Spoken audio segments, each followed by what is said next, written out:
Welcome everyone to this little assembly as we break up at the end of the first half of this summer term.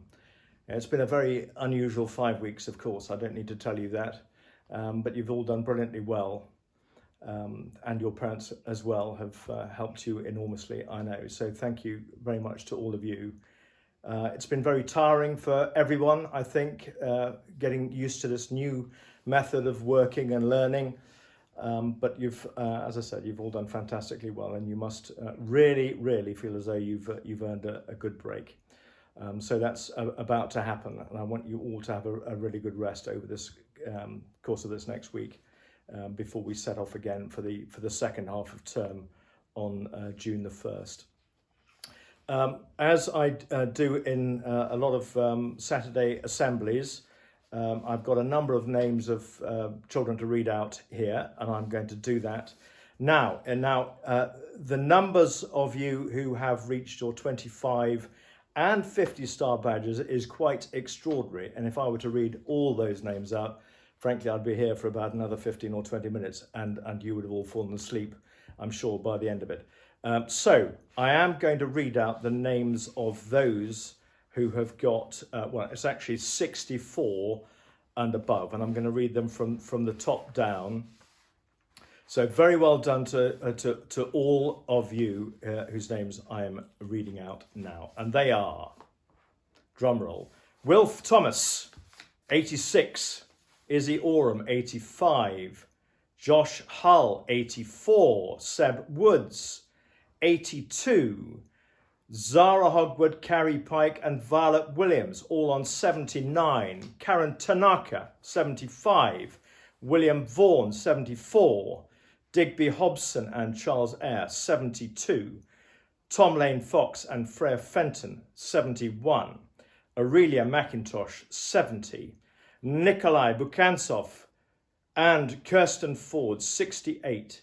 Mimi Clark, Tommy Pender, and Bertie Meadley, 65, and Elsa Strange on 64. Very well done to all of you. Fantastic effort.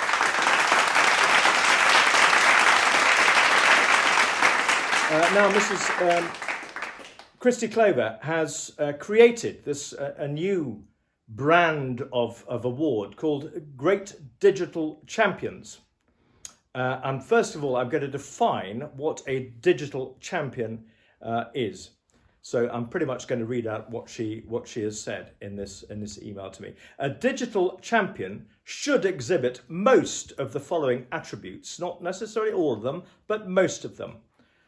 Inspirational leadership, an ability to develop interest in technology in your peers. Your peers are your equals, your colleagues. An ability to share digital knowledge in a kind and helpful way. An ability to collaborate with a variety of students. Mrs. Christy Clover always refers to you as students, by the way, not pupils or children.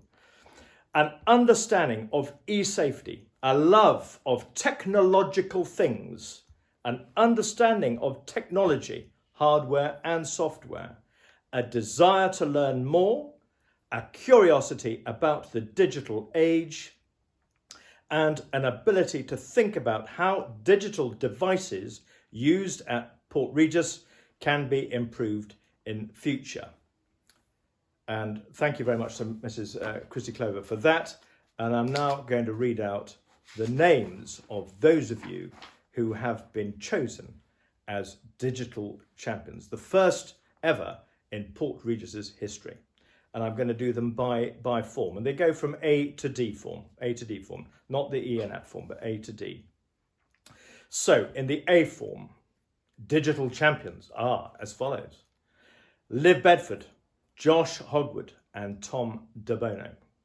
In the B form, Daniel Puddy, Xanthi Moore, Ed Amoama, Lucy Deacon, Karumi Hotter and Charlie Wilson.